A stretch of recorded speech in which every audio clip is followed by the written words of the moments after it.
सेबी ने जो ये मुहिम छेड़ रखा है कि म्यूचुअल फंड्स को ट्रू टू लेवल बनाना है, मतलब जो स्कीम है वैसी ही रहे, एकदम सही से देखने में भी वैसे ही रहे और अंदर से भी वैसे ही रहे, सिर्फ पेपर पे नहीं। तो इसी के अंदर हमने देखा कि कई म्यूचुअल फंड स्कीम्स को अपने नेम भी चेंजेस करने पड़े, नाम के अंदर से इधर उधर के जो वर्ड्स थे उनको हटाना पड़ा, बिल्कुल क्लियर नाम करना पड़ा। अब इस बार वाला जो कंसल्टेशन पेपर में दो चीजें आई हैं, उसको लेकर म्यूचुअल फंड इंडस्ट्री में काफी धमाका मचा हुआ है। जैसे जो सेबी ने कहा कि अगर दो स्कीम है तो म्यूचुअल फंड कंपनी ये इंश्योर करे कि उन दो स्कीम्स के बीच में 50% से ऊपर ओवरलैप नहीं है। अगर ओवरलैप 50% से ऊपर हो रहा है तो इसको जल्दी से जल्दी कम किया जाए, नहीं तो फिर म्यूचुअल फंड्स को एग्जिट फ्री, मतलब इन्वेस्टर्स को एग्जिट फ्री लोड दिया जाए म्यूचुअल फंड से निकलने के लिए। पनिशमेंट की बात तो अभी की नहीं, लेकिन बस इसी बात से, क्योंकि सेबी ने कंसल्टेशन पेपर में जारी किया है कि 50% से ऊपर ओवरलैप नहीं रहना चाहिए दो स्कीम्स के बीच में, खासकर जो सेक्टरल थीमेटिक फंड्स हैं, जो कि धड़ल्ले से एनएफओज आ रहे हैं और स्कीम्स लॉन्च हो रही है, वैसे में भी ध्यान रखना है कि 50% से ज्यादा का ओवरलैप दो स्कीम्स के बीच में ना हो, ताकि सही में अगर दो स्कीम के अंदर इन्वेस्टमेंट कर रहा है कोई इन्वेस्टर तो उसका इन्वेस्टमेंट डाइवर्सिफाई हो सके। सिर्फ पेपर पे नेम वाइज दोनों अलग अलग स्कीम ना हो, उसके अंदर अलग अलग होल्डिंग भी हो। अब इसको लेकर म्यूचुअल फंड्स जो है कंपनीज, उनके अंदर दो गुट बट गए हैं। कुछ लोगों का कहना है कि ठीक है 50% तक ओवरलैप बढ़िया है, अगर कम भी रहे, जैसे एसबीआई का कहना है कि हाँ भाई ओवरलैप नहीं होना चाहिए स्कीम के अंदर में। मोतीलाल ओसवाल की तरफ से भी कमेंट आया है कि हाँ ये अच्छा एक इनिशिएटिव है कि अच्छे से डाइवर्सिफाइड पोर्टफोलियो हो, दो स्कीम के बीच में ज्यादा ओवरलैप ना हो, ये इन्वेस्टर के लिए भी फायदा होगा। वैल्यू रिसर्च के धीरेन्द्र कुमार जी का भी सेम कहना है कि ये अच्छी चीज है। इवन कई लोगों ने तो ये भी कहा है कि जो 50% जो सेबी कह रही है ओवरलैप, इसको घटा के 15-20% पर कर देना चाहिए, कि 15-20% से ज्यादा ओवरलैप दो स्कीम्स के बीच नहीं होना चाहिए, तभी असल में ट्रू टू लेवल स्कीम्स हो पाएंगी, एक दूसरे से डिफरेंशिएट रह पाएगा पोर्टफोलियो, डिफरेंट पोर्टफोलियो रह पाएगा। अभी सेबी की खुद की जांच में ऐसा पाया गया है कि कई म्यूचुअल फंड जो स्कीम है वो 60-60%, 70-70%, खासकर एक एएमसी की जो सेक्टरल थीमेटिक वाली कई स्कीम्स है, जैसे बिजनेस साइकिल फंड हो गया, सुबह में हमने अपॉर्चुनिटी फंड के बारे में बात की थी, या फिर कोई प्रॉपर एक सेक्टर का ही फंड है, तो सबके बीच में बहुत ज्यादा ओवरलैप हुआ रहता है।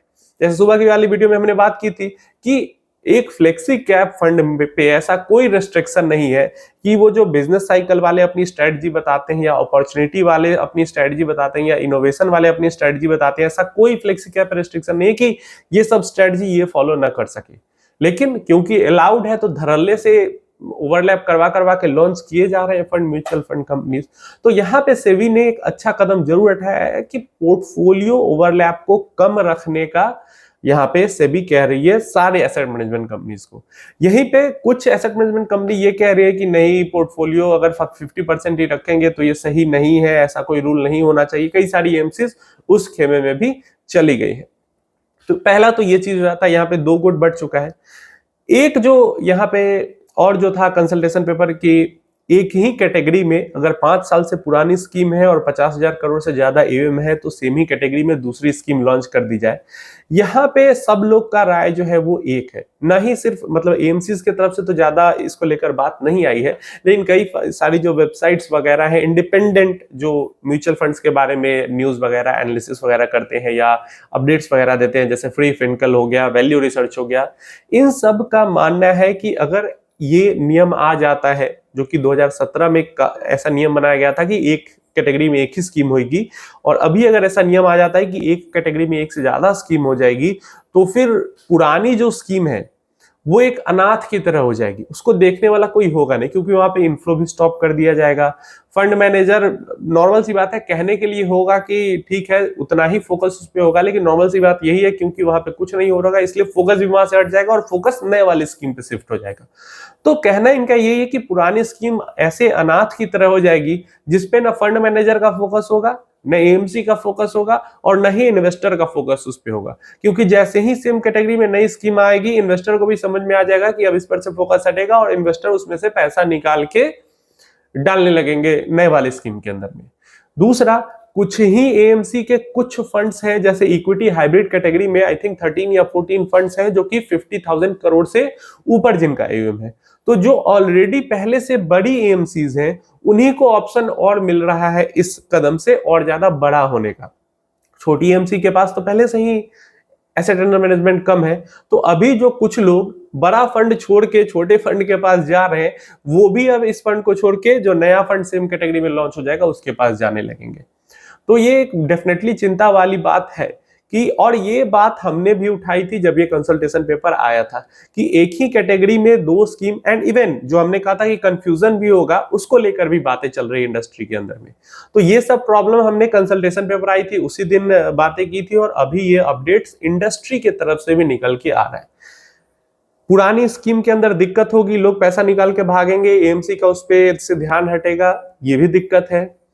जो बड़ी एएमसीज हैं उन्हीं के साथ ये प्लस पॉइंट की तरह काम करेगा, हमने भी ये बात की थी, ये दिक्कत है। तीसरी बात हमने यहाँ पे की थी कि इन्वेस्टर यहाँ पे कंफ्यूज होके रह जाएगा, और सेम वही बात इंडस्ट्री के अंदर में हो रही है कि एक ही कैटेगरी के अंदर कई स्कीम हो जाएगी एक ही एएमसी की। पहले से ही एक स्कीम के 4 ऑप्शन आते हैं, रेगुलर और डायरेक्ट में भी आ जाता है आईडीसीडब्ल्यू ग्रोथ, और रेगुलर में भी आता है आईडीसीडब्ल्यू ग्रोथ। तो एक ही स्कीम के 4 के मतलब टाइप के तो अभी भी ही आ रहे हैं, और भी इसमें भी और ज्यादा आने लगेंगे, तो फिर कंफ्यूज होकर इन्वेस्टर रह जाएगा।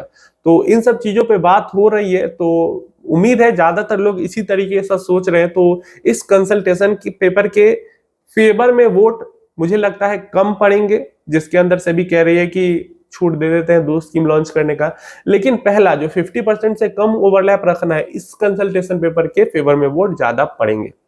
आप बताओ दोनों में से आप किसके फेवर में हो या किसके अपोजिट में हो?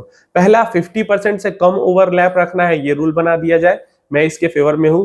और दूसरा, एक ही कैटेगरी के अंदर मल्टीपल स्कीम न हो, मैं इसके फेवर में हूं। लेकिन सेबी कह रही है कि हो, तो आप फेवर में हो या नहीं हो, नीचे कमेंट बॉक्स में जरूर बताना। यहाँ पे हमारे पास पोर्टफोलियो है, एक पोर्टफोलियो था, मैंने सोचा डिस्कस कर लेते हैं, शैलेश चौधरी जी का। और इनका कहना है पिछले 2.5 साल से इन्वेस्टमेंट कर रहे हैं, 15 साल से ऊपर का गोल है और अच्छा खासा कॉर्पस बनाना है। तो 15+ ईयर्स का गोल्स है, तो वॉलेटिलिटी से डरने की कोई जरूरत है नहीं। और पोर्टफोलियो भी आपका देखकर यहाँ पे फील हो रहा है कि वॉलेटिलिटी से आप डरते भी नहीं है। तो यहाँ पे जो पोर्टफोलियो मैं देख पा रहा हूँ, यहाँ पे नंबर ऑफ फंड्स काफी ज्यादा हो चुके हैं। Number of funds I think 7-8 mutual funds रख लिए। अब देखिए, जब 15 साल का गोल है ना, तो इतने ज्यादा, अनलेस कि अगर कोई स्पेसिफिक रीजन है, आपके पास है 7-8 अलग अलग गोल जिसको आप अलग अलग फंड से अचीव करना चाहते हो। अगर ऐसी बात नहीं है, सिर्फ और सिर्फ वेल्थ क्रिएशन है, या सिर्फ और सिर्फ एक ही गोल है जिसके लिए ज्यादा कॉर्पस बनाना है, तो यहाँ पे इतने सारे फंड्स रखने की जरूरत नहीं। 3-4 small cap funds, 2 mid cap fund, या अलग से कॉन्ट्रा फंड, ये सब इतना सारा फंड रखने की जरूरत नहीं है। सिर्फ 4 फंड्स अगर रख लेंगे ना, जैसे एक कोई स्मॉल कैप फंड हो जाता है, एक कोई मिड कैप फंड हो जाता है, जो पहले से पोर्टफोलियो है उसी में से, अलग भी जाने की जरूरत नहीं है। एक माइक्रो कैप फंड पहले से पोर्टफोलियो में है ही, एक मोमेंटम इंडेक्स फंड पहले से पोर्टफोलियो में है ही। तो ये 4 फंड, एक स्मॉल कैप, एक मिड कैप, एक माइक्रो कैप और एक मोमेंटम फंड, बस ये 4 फंड गोल को पूरा कर सकते हैं। इसके अलावा कॉन्ट्रा फंड या और भी बहुत सारे स्मॉल कैप, मिड कैप रख रखे हैं, उसकी कोई जरूरत नहीं है। मेरा अगर पोर्टफोलियो होता, मैं यही करता। अगर कोई गोल नहीं है तो 3-4 mutual funds more than enough हो जाते हैं, सिर्फ और सिर्फ अगर हाई कॉर्पस वेल्थ क्रिएशन का गोल है तो। हाँ, अलग अलग अगर गोल है 4-5-6, तो अलग अलग फंड रखने में कोई दिक्कत नहीं है। लेकिन गोल नहीं है तो बिना मतलब के ज्यादा फंड्स रख के रिटर्न्स को एवरेज करना या मैनेज करने में फिर परेशानी आना, क्यों इतना झंझट लेने की जरूरत है। उम्मीद है इन्फॉर्मेशन हेल्पफुल होगी। इसके अलावा कोई दिक्कत नहीं है। जो फंड्स की कैटेगरी सेलेक्ट की है वो काफी अच्छी सेलेक्ट की है, इसी के साथ कंटिन्यू किया जा सकता है जैसे मैंने बताया।